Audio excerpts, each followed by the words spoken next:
చూస్ country delight, live better. ఇప్పుడే country delight app ని download చేసుకోండి. ఏంటి మార్వాడి కల్చర్ గో బ్యాక్ అంటూ మీరు నినాదం మొదలుపెట్టారు. ఎక్కడ మొదలైంది ఈ గొడవ? ఆంధ్ర తెలంగాణ ఉద్యమం చేసినప్పుడు ఆంధ్ర పెత్తందారులని ఎదిరించినప్పుడు వాళ్ళ సంస్కృతిని కూడా ఎదిరించి మాకు కల్చర్ ఉన్నది. కేసీఆర్ పలు సందర్భాలను అల్లెటోడు, మీ అట్టు వేరు, మా జొన్నరొట్టె వేరు, మీ పూతరేకులు వేరు, మా కట్టెగారెలు వేరు. మార్వాడీలతో మీకు గొడవ ఎక్కడ మొదలైంది? గొడవ వాళ్ళతో మాకు ఎక్కడిది మేడం గొడవ? వాళ్ళు కొట్టారు మొన్న మోండా మార్కెట్లో చిన్న గల్లీలో కారు ఆపినందుకు. ఏంది బ్రదర్, ఇది రోడ్ అనేది పబ్లిక్ ప్రాపర్టీ కదా, మీరు ఇక్కడ వ్యాపారాలు పెట్టుకున్నా, కంపెనీలు పెట్టుకున్నా, ఫ్యాక్టరీలు పెట్టుకున్నా స్థానికస్తులకి, అది ఆంధ్ర వాళ్ళకైనా తెలంగాణ వాళ్ళకైనా 80% ఉద్యోగ ఉపాధి అవకాశాలు కల్పించండి. మీరు జులుం చెలాయిస్తారు, మమ్మల్నే కొడతారు, మళ్ళీ వార్నింగ్లు ఇస్తారు, సంపుతామని ధమ్కీలు ఇస్తారు. ఇది ఎక్కడ న్యాయం? మా ప్రాంతంలో మాకు బతికే స్వేచ్ఛ కూడా లేదా? వ్యాపారాలు చేసుకునే స్వేచ్ఛ కూడా లేదా? మీరు మార్వాడి కల్చర్ గో బ్యాక్ అంటున్నారు. మీ దృష్టిలో మార్వాడి కల్చర్ అంటే ఏంటి? దాల్ బాటి ఏమంటారు, బంగిడి. వాళ్ళ కల్చర్ అంటే బంగిడి ఏదో ఆడతారు. ఇక్కడ తెలంగాణలో మేము చిరుతలు ఆడేవాళ్ళం. జాతీయవాదం ముసుగుతోని, మతవాదం ముసుగుతోని, మనం అందరం హిందువులం బంధువులం అనేటువంటి ముసుగుతోని ఉత్తరాది పెత్తనాన్ని దక్షిణాది మీద రుద్దుతామంటే ఎలా? తమిళనాడులో తని ధర్మేశాలు, కేరళలో తని ధర్మేశాలు. ఇక్కడ ఎవరు అడిగేవాళ్ళు లేరని. మధ్యలో బీజేపీ మాధవీలత గారు కూడా ఎంటర్ అయ్యారు ఇందులోకి. ఎంఐఎం వాళ్ళు దాడి చేస్తున్నప్పుడు మాట్లాడరు, ఈ గుజరాతీల మీద మార్వాడీల మీద మీ పెత్తనం ఏంటని ప్రశ్నిస్తున్నారు. దీనికి మీరు ఏం చెప్తారు? ఎంఐఎం వాళ్ళు దాడి చేస్తూ ఉంటే నరేంద్ర మోడీ అధికారంలో ఉన్నాడు 11 ఏళ్ల నుంచి. నేనైతే ప్రధానమంత్రిని కాదు, హోంమంత్రిని కాదు. ఆమె రోహింగ్యాలా ఏమన్నది కదా, రోహింగ్యాలు ఉన్నారు, బంగ్లాదేశ్ చొరబాటుదారులు ఉన్నారు, జిహాదీస్ ఉన్నారు, ఏదో చెప్పుకుంటూ వచ్చింది. మరి అట్లా ఉన్నారని నీ దగ్గర ఆధారాలు ఉంటే ప్రభుత్వం ముందు పెడితే రేవంత్ రెడ్డి గారు సెంట్రల్ బలగాలని మీరు పిలిపిస్తే పర్మిషన్ ఇవ్వనన్నాడు ఏమన్నా? అందరికీ నమస్కారం, నేను Swaroopa Potlapalli. Welcome to Suman TV. Marwadi culture go back అంటూ వార్తల్లోకి ఎక్కిన తెలంగాణ శ్యామ్ ప్రస్తుతం నాతో పాటు ఉన్నారు. కష్టపడి వ్యాపారాలు చేసుకోవడం, గుట్టుగా బతకడం మాత్రమే తెలిసిన గుజరాతీలను, మార్వాడీలను వెళ్ళిపోమని చెప్పడానికి మీరెవరు అంటూ కొంతమంది ప్రశ్నిస్తున్నారు. ఇంకొక వైపు బీజేపీ మాధవీలత కూడా ఈ ఎపిసోడ్లోకి ఎంటర్ అయ్యారు. తెలంగాణ శ్యామ్తో మాట్లాడి అసలు ఈ గొడవ ఎక్కడ మొదలైందో తెలుసుకుందాం. నమస్తే శ్యామ్ గారు. నమస్తే మేడం, ఎలా ఉన్నారు? బాగున్నామండి. ఏంటి మార్వాడి కల్చర్ గో బ్యాక్ అంటూ మీరు నినాదం మొదలుపెట్టారు. ఎక్కడ మొదలైంది ఈ గొడవ? అంటే ఇది ఇప్పుడు మొదలైంది కాదు మేడం. ఇప్పుడు 12-15 సంవత్సరాల కిందనే పెద్ద పెద్ద తెలంగాణ మేధావులు, ఏమంటారు, ఐలయ్య సార్ లాంటి వాళ్ళు, లేకపోతే ప్రొఫెసర్ వినోద్ కుమార్ సార్ లాంటి వాళ్ళు, ఎంఎస్ గోపీనాథ్ లాంటి వాళ్ళు, డాక్టర్ జిలకర్ సింగ్ లాంటి వాళ్ళు, ఇలా తెలంగాణలో ఉన్నట్టు పృథ్వీరాజ్ అన్న, రకరకాల మేధావులందరూ, తెలంగాణలో ఉన్నటువంటి మేధావులందరూ ఆంధ్ర తెలంగాణ ఉద్యమం చేసినప్పుడు ఆంధ్ర పెత్తందారులని ఎదిరించినప్పుడు వాళ్ళ సంస్కృతిని కూడా ఎదిరించి మాకు కల్చర్ ఉన్నది. కేసీఆర్ పలు సందర్భాలను అల్లెటోడు, మీ అట్టు వేరు, మా జొన్నరొట్టె వేరు, మీ పూతరేకులు వేరు, మా కట్టెగారెలు వేరు, మీ పండుగలు వేరు, మా పండుగలు వేరు, మీరు గోంగూర అంటారు, మేము ఇది అంటాము అని చెప్పి ఇలా రకరకాల వాదనలు వచ్చాయి. పాటలు కూడా వచ్చాయి. ఏమంటారు, అయ్యోనివా, నువ్వు అవ్వోనివా, నీకు నాకు సుటారీకం ఎక్కడిది, ఇటువంటి పాటలన్నీ వచ్చినాయి. నువ్వు మాకు పని చేత కాదని అవమానించినప్పుడు, మీరేమన్నా మీ కట్టడం, మీ హైదరాబాద్ని మేమే కట్టినామన్నప్పుడు, నువ్వు గోల్కొండ కట్టినావా, చార్మినార్ కట్టినావా, రామప్ప చెరువు కట్టినావా అనే వాదనలు వచ్చాయి. మేమంటారంటే ఎంత దుర్మార్గం అంటే మాకు వ్యాపారం చేత కాదంట. ఇది ఎక్కడిది మేడం? ఎండగాక మొన్న డూప్లికేట్ వస్తువులు అమ్ముతున్నారని మహబూబాబాద్ జిల్లాలో వీడియోస్ బయటకు వచ్చాయి.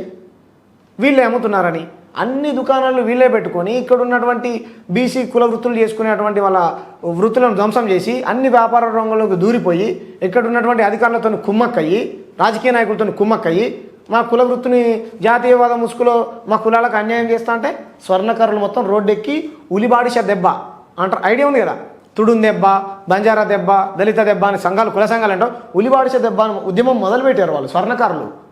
కాలజ్ఞానాన్ని రచించిన పూతులు బ్రహ్మం గారి వారసులు వాళ్ళు. చెక్క పని చేసేటోళ్ళు, శిల్పాలు చెక్కేటోళ్ళు, బంగారం పని చేసేవాళ్ళు స్వర్ణకారులు అంటారు. ఆ బంగారం తయారు చేసేటువంటి దాన్ని తాగి 20 మంది చచ్చిపోయారు మేడం. మార్వాడీలతో మీకు గొడవ ఎక్కడ మొదలైంది? గొడవ వాళ్ళతో మాకు ఎక్కడిది మేడం గొడవ? వాళ్ళు కొట్టారు మొన్న మోండా మార్కెట్లో చిన్న గల్లీలో కారు ఆపినందుకు. ఏంది బ్రదర్, ఇది రోడ్ అనేది పబ్లిక్ ప్రాపర్టీ కదా, కారు తీసి పక్కన పెట్టొచ్చుకుంటే నువ్వెవడరా నన్ను అడుగుతానికి అని ఓ దళితుని కొట్టారు. కులం పేరుతో బహిరంగ ప్రదేశంలో దూషించారు. అక్కడే స్థానికస్తుడు అడగడానికి పోయిన ఒక ముదరాజుని, ఒక యాదవ్ని, ఓ పాల వ్యాపారం చేసుకుని కొట్టారు. కేసు అయింది. ఏమంటారు, చట్టం తన పని తను చేస్తుంది. రైట్, మేము కాదండి, ఈ పంచాయతీ అక్కడి నుంచి మొదలైంది కాదు మేడం. అసలు పంచాయతీ కాదు, మేమేమంటున్నాం, మీరు ఇక్కడ వ్యాపారాలు పెట్టుకున్న, ఈ కంపెనీలు పెట్టుకున్న, ఫ్యాక్టరీలు పెట్టుకున్న స్థానికస్తులకే, అది ఆంధ్ర వాళ్ళకైనా తెలంగాణ వాళ్ళకైనా 80% ఉద్యోగ ఉపాధి అవకాశాలు కల్పించండి. అది ప్రైవేట్ సెక్టార్ అయినా గవర్నమెంట్ అయినా అని ప్రభుత్వాల ముందు మేము డిమాండ్లు పెడతా ఉన్నాం. మా తప్ప అరే మా కులాలు రోజు ఆత్మహత్యలు చేసుకున్నాయి కదా. మొన్న నాగర్ కర్నూలు రోడ్లు ఎక్కారు కోమటోళ్ళు, వైశ్యులు. వ్యాపారం ఎవరు చేసేవారా మేడం? తెలంగాణ ఆంధ్రాలో ఎవరు చేసేవాళ్ళు మేడం? కోమటోళ్ళు చేసేవాళ్ళు.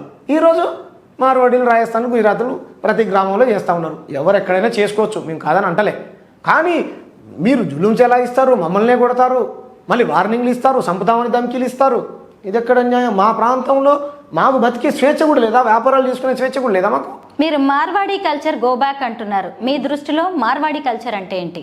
దాల్ బాటి ఏమంటారు, బంగిడి. వాళ్ళ కల్చర్ అంటే బంగిడి ఏదో ఆడతారు. ఇక్కడ తెలంగాణలో మేము చిరుతలు ఆడేవాళ్ళం.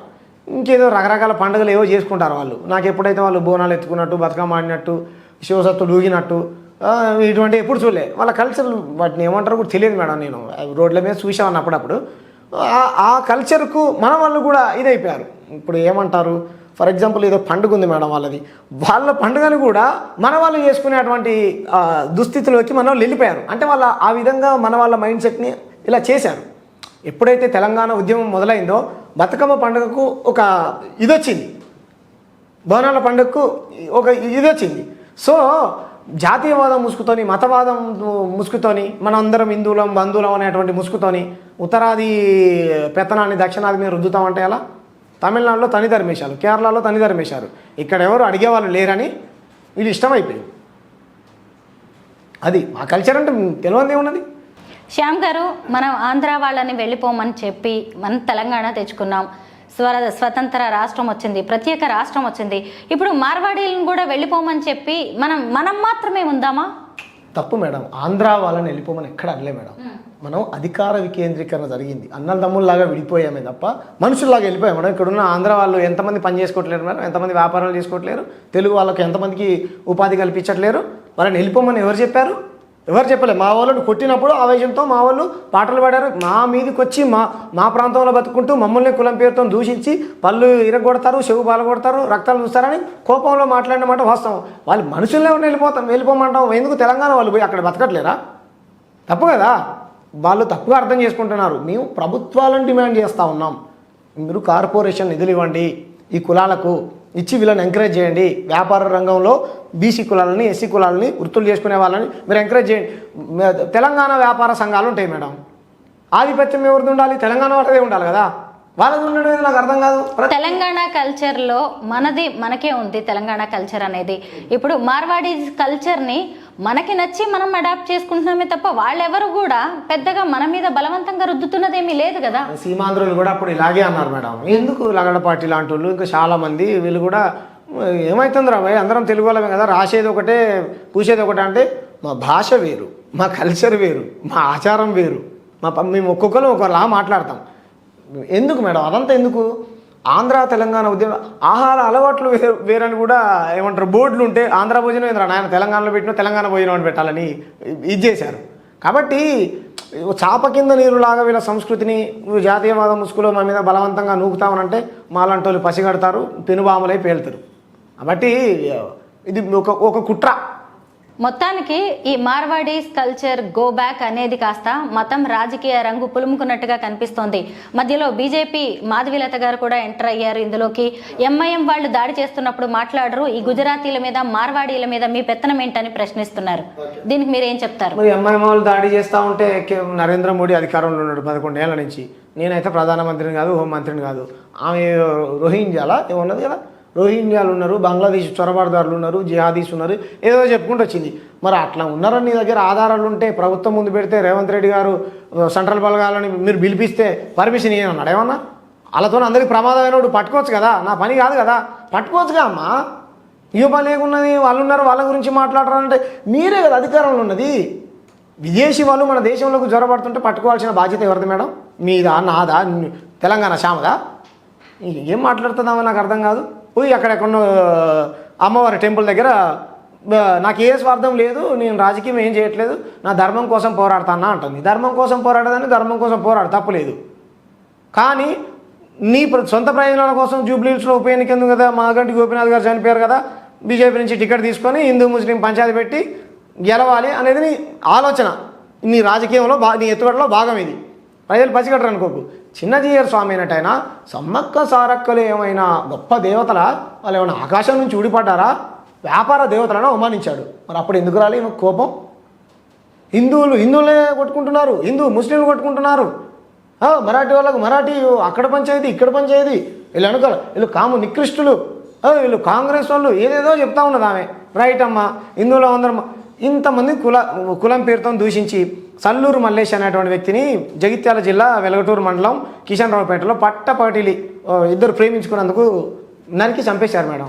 ఇంతవరకు ఖండించలే, ఒక్కలేమో ఖండించారు. మీరు మన ఇక్కడ మాల బంటిని చంపారు, మీ దృష్టికి కూడా వచ్చి ఉంటుంది. ఒక నాగమణి కానిస్టేబుల్ని హైత్ నగర్ కానిస్టేబుల్ ఒక యాదవ్ బిడ్డను చంపారు. ఎన్ని చూపించాలి ఇలా? ఈ రాష్ట్రంలో రోజుకో కుల హత్య. కేవలం నాగరాజు అనేటువంటి దళితుడు, ముస్లిం అంటే నాగరాజు అనేటువంటి దళితుడు ఒక ముస్లిం అమ్మాయిని ప్రేమించాడు. వాళ్ళిద్దరికి కుదరలేదేమో, వాళ్ళు చంపేశారు. ఎవరు? సరూర్ నగర్లో. దాన్ని మాత్రమే టేకప్ చేశారు. ఎందుకు? హిందూ ముస్లిం పంచాయతీ పెట్టాలి. మరి మిగతా 132 మేము దాన్ని ఖండిస్తున్నాం. ముస్లింలైనా దళితులైనా ఎవరైనా సరే ఖండించాల్సిందే, మేము కాదని అంటలే. శ్యామ్ గారు, మన హైదరాబాద్లో అనేక రాష్ట్రాలకు చెందిన వాళ్ళు ఉన్నారు. ఉద్యోగ ఉపాధి వ్యాపారాల కోసం వస్తూ ఉన్నారు. ఈరోజు మనం మార్వాడీ కల్చర్ గో బ్యాక్ అన్నాము అంటే వాళ్ళని వెళ్ళిపోమని చెబుతున్నట్టే. ఇది నెగిటివ్గా వెళ్ళే అవకాశం లేదా? లేదు. అందుకే మీ ఛానల్ వేదికగా ప్రజలకు వాస్తవాలు తెలియాలి. ఆంధ్ర వాళ్ళకు వ్యతిరేకంగా కొట్లాడు మేడం. ఎవరు అంటే ఆంధ్రుడిగా తెలంగాణడిగా అని అన్నాం. అంత మాత్రాన ఆంధ్ర వాళ్ళని మనం అవమానించినట్ట మేడం? కాదు కదా. ఇంతకుముందే చెప్పాను, వాళ్ళని వెళ్ళిపోమని అనట్లే. వాళ్ళకి ఏమంటారు, ఓ పని చేయండి, మా దగ్గర రైతులు కూలీనాలు చేసుకున్నట్టు రోజు కొడవలు పట్టుకొని గడపరాలు పట్టుకొని పొలం పనికి పోదాం రండి, మీకు అంత లేకపోతే. అన్ని వ్యాపారాలలో మీరు జ్వరపడి మా కులాలన్నీ ఆత్మహత్యలు చేసుకుంటా ఉన్నాయి, వాళ్ళు రోడ్లకి పోరాటం చేస్తూ ఉన్నారు, మా స్థానికస్తులకు అవకాశం కల్పించాలని వాళ్ళ తరపున మేము కొట్లాడుతూ ఉంటే వాళ్ళకు వ్యతిరేకంగా లాక్కోలేదు, వ్యాపారాలు లాక్కోలేదు కదా, మనమే వదిలేసుకున్న వాటిని వాళ్ళు తీసుకుంటున్నారు. ఏమంటున్నాడు ఆయన రాజాసింగ్ ఇంతకుముందు ఏదో మాట్లాడి, వాళ్ళు రెవెన్యూ క్రియేట్ చేసి ఇస్తున్నారంట, తెలంగాణ వాళ్ళకు పని చేత కాదంట, వ్యాపారం చేయడం చేత కాదంట తెలంగాణ వ్యాపారులకు చెప్తున్నాడు ఆయన ఉద్దేశం అదే. ఏం మాట్లాడతాడు రాజాసింగ్?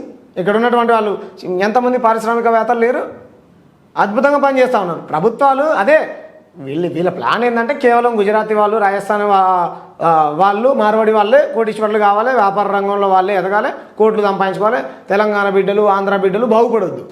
ఇది వీళ్ళ ఆలోచన. దీనికి మతం రంగును పులవాలి, మళ్ళీ దాడులు చేయాలి, బెదిరియాలి, గూండాలతో చంపిస్తామని నరికిస్తామని మాట్లాడేటువంటి వ్యక్తులకు, పాటలు పాడేటువంటి వ్యక్తులకు థ్రెట్ కాల్స్ చేయాలి. ఈ వివాదంలో మార్వాడీలు మీ మీద కంప్లైంట్ చేశారా? ఇప్పుడు చంపుతా అంటున్నారు, పొడుస్తా. నేను ఏమంటున్నా, రండి చంపుకోండి. నా ప్రాంతం కోసం శ్రీకాంతాచారి చచ్చిపోయాడు, నా ప్రాంతం కోసం యాదయ్య చచ్చిపోయాడు, వెళ్ళి లలితక్క జై తెలంగాణ అంటే ముక్కలు నరికేశారు. మా రోజు వీరన్న చచ్చిపోయాడు, గద్దరన్న కడదాకా తెలంగాణ బిడ్డల కోసం, హక్కుల కోసం, అనగారిన హక్కుల నీ నేల కోసం ఇది చేశాడు. మమ్మల్ని కూడా అట్నే చంపుతారేమో. గతంలో చాలామంది చంపారు కదా వీళ్ళు. ఇంకా కాబట్టి పిట్ట బెదిరింపులు, తాటాపు సప్పులకు మేము భయపడేటోళ్ళం కాదు. మేము ఎవరినన్నా చంపుతాము. కొట్టింది మీరే, మేము బాధితులం. మీరు దాడులు ఖండిస్తున్నారా లేదా చెప్పండి? కొడతారు, మా మీద జులుంచేలా ఇస్తారా? మరి మా హక్కుల కోసం మేము కొట్లాడుతూ ఉంటే ఇటువంటి వాదన తెరపైకి దేవద్దంటారు. వీళ్ళెవరు నాకు అర్థం కాదు. నా దేశంలో ఉండాలంటే జాతీయ గీతం పాడాల్సిందే అని అన్నాడు రాజాసింగ్. నా రాష్ట్రంలో ఉండాలంటే నా తెలంగాణ గీతం పాడాల్సిందే. అవునా కదా? మీ ఇల్లు ముఖ్యమా, ఊరు ముఖ్యమా అంటే ఏమంటారు మేడం మీరు? మీ ఊరే ముందు. మీ ఊరు ముఖ్యమా, మీ మండలం ముఖ్యమా అంటే ఏమంటారు మీరు? మీ మండలం. మీ జిల్లానా, మీ మండలం అంటే ఏమంటారు? మీ మండలం. మీ జిల్లానా, మీ రాష్ట్రం అంటే మీ జిల్లా. ఇలా వస్తుంది కదా. నా ప్రాంత ప్రజల కోసం, నా సబ్బండ కులాల కోసం మేము మాట్లాడొద్దా? ఇది ఎక్కడ న్యాయం మేడం? వాళ్ళు నేనే కాదు, తెలంగాణలో ఉన్నటువంటి 4 కోట్ల మంది ఉన్నారు. అందరికీ దీన్ని ఆపాదించొద్దు. దీన్ని మీ వ్యక్తిగత ఇంకొందరి అభిప్రాయంగా చూడాలి తప్ప అందరూ ఉన్నారని మీరెలా చెప్తారు? ఇప్పుడు కాదు మేడం, ప్రజల్ని మీరే చూశారు. ప్రజలందరూ ఈ ఉద్యమాన్ని బలపరుస్తూ ఉన్నారు. గ్రామాలలో తూప్రాన్లో, మన మేడ్చల్లో అందరూ ఒక ముఠా కలిసి మొత్తం విశ్వకర్మల్ని కొట్టి ఇది లేకుండా చేశారు. మొత్తం కులాలన్నీ రోడ్లు ఎక్కాయి రాష్ట్ర వ్యాప్తంగా మేడం. కోముటోళ్ళు, రకరకాల కులాలు, నా దగ్గర ఎవిడెన్స్ ఉన్నాయి. ఇది అందరి వాదన, నా వాదనే కాదు. ఇప్పుడు పుట్టింది మోండా మార్కెట్ పంచాయతీ కాదు మేడం. మోండా మార్కెట్ మా ఆత్మగౌరవానికి సంబంధించింది. మా కులం పేరుతోని దూషించారు, తిట్టారు, వాళ్ళపైన చట్టపరమైన చర్యలు తీసుకోవాల్సిందే. మా వాదన కాదు మేడం. ఇది తెలంగాణ ప్రజలు ఎందుకు ఇంత ఆదరణ వచ్చింది ఈ ఉద్యమానికి మీరే చెప్పండి. అన్యాయం జరుగుతుందనే కదా మన రాష్ట్రానికి. అంటే దీన్ని ఉద్యమంగా ముందుకు తీసుకువెళ్ళాలనుకుంటున్నారా? 100% మేడం. మన 20వ తారీఖు ప్రెస్ మీట్ ఉన్నది, పెద్ద ఎత్తున సభలు, సమావేశాలు, చర్చలు జరుగుతూనే ఉన్నాయి. ప్రభుత్వం ఏ ప్రభుత్వమైనా ఉండని రేపు పొద్దున మేము అంటున్నాం మేడం. ఒకలా మాధవీలత గారు ఉన్నారు. అమ్మ మాధవీలత ఏమంటారు, నీ పార్టీ బీజేపీ వాళ్ళకే వ్యాపారాలు పెట్టి గుజరాత్ వాళ్ళకి కాకుండా ఇది ఉంది కదా, వీళ్ళు కాదా హిందువులు? ఈ స్వర్ణకారులు, కోమటోళ్ళు, ఈ పద్మశాలీలు, వీళ్ళు కుమరోళ్ళు, వీళ్ళు కాదా మేడం? కాబట్టి వీళ్ళది తప్పుడు వాదన. మీరు పంచాయతీ పెడతారు మతం పేరుతో, మేము కాదు. మొత్తం మీద మీరు మొదలుపెట్టిన ఈ మార్వాడి కల్చర్ గో బ్యాక్ అనే ఉద్యమం ఎక్కడి వరకు వెళ్తుందో చూద్దాం. Thank you so much Shyam గారు.